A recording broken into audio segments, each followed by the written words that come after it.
Good morning বন্ধুরা। এই বৃষ্টি বাদলের দিনে আমি বাজার থেকে সকাল সকাল 1 কেজি দেশি চিকেন নিয়ে আসলাম।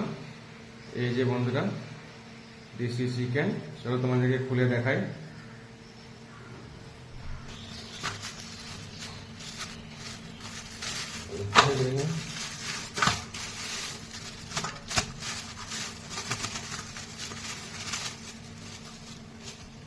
এই যে বন্ধুরা,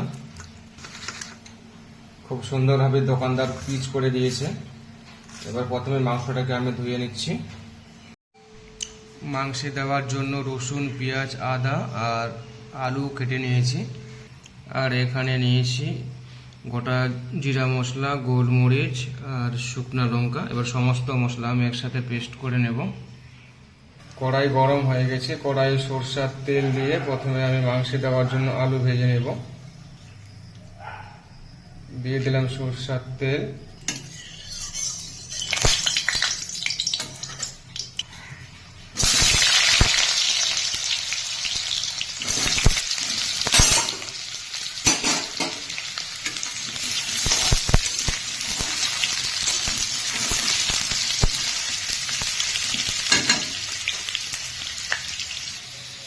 আলু লাল লাল করে ভেজে নিয়েছি, এবার তুলে নিচ্ছি।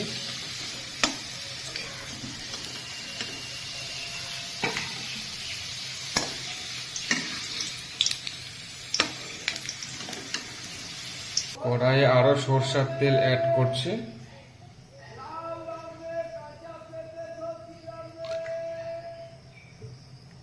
এরপরে ফোড়নে দিচ্ছি তেজপাতা, দুটো শুকনো লঙ্কা, গোটা গরম মশলা,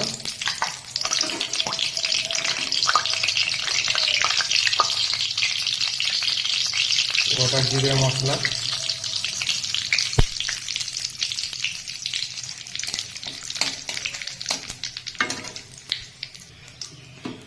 দিয়ে দিচ্ছি পেঁয়াজ কুচি।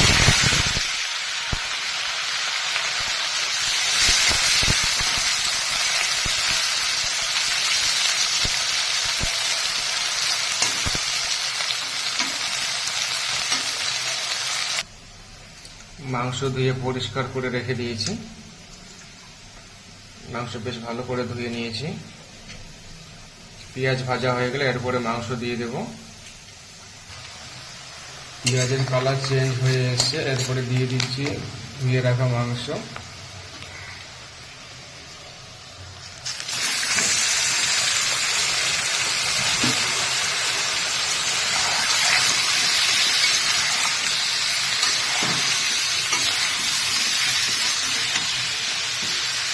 মাংস এইভাবে বেশ কিছুক্ষণ নেড়ে চেড়ে নেব আমি। দিয়ে দিচ্ছি পরিমাণ মতো হলুদ গুঁড়ো,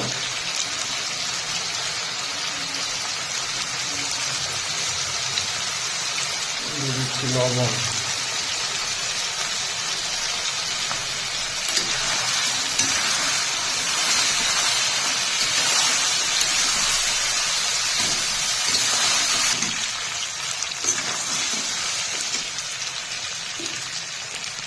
এবারে দিয়ে দিচ্ছি পেস্ট করে রাখা মশলা।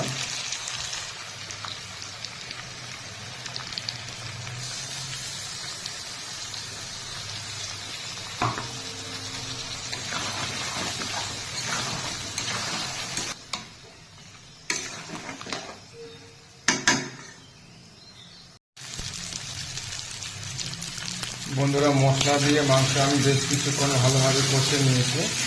আর দেশি মুরগি একটু সিদ্ধ হতে টাইম লাগে বলে আমি হালকা জল দিয়ে দেশি মুরগি ভালো করে সিদ্ধ করে নেব। দিয়ে দিচ্ছি জল সিদ্ধর জন্য।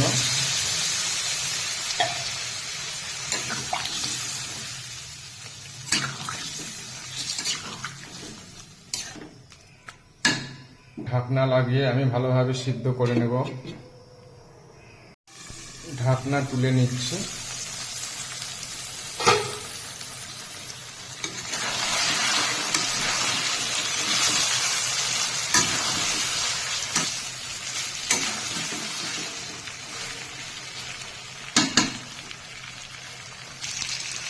বন্ধুরা, মশলা থেকে তেল ভালোভাবে ছেড়ে দিয়েছে। এবার দিয়ে দেবো ঝোলের জন্য পরিমাণ মতো জল।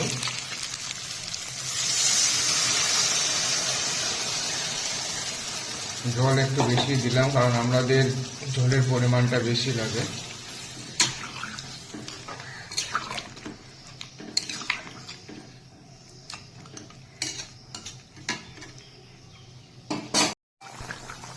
বন্ধুরা আমি দিয়ে দিচ্ছি আলু।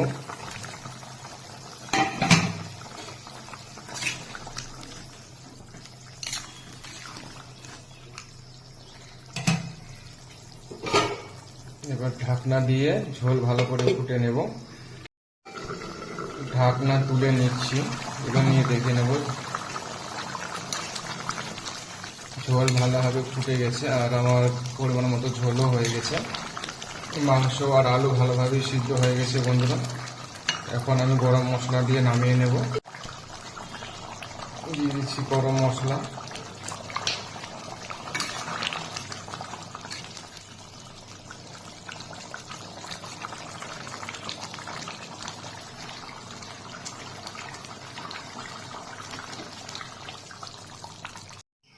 তো বন্ধুরা দেশি চিকেন রান্না আমার কমপ্লিট হয়ে গেছে। আর আমার রেসিপিটি কেমন লেগেছে অবশ্যই জানাবে, আর তোমরা কিভাবে রান্না করো অবশ্যই সেটাও জানাবে।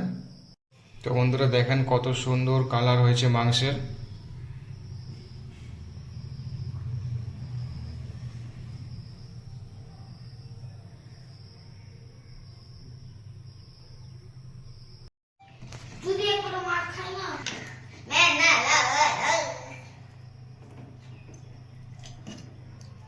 তো বন্ধুরা দেশি মুরগির পাতলা ঝোল আর ভাত নিয়ে আমি খেতে বসে পড়লাম।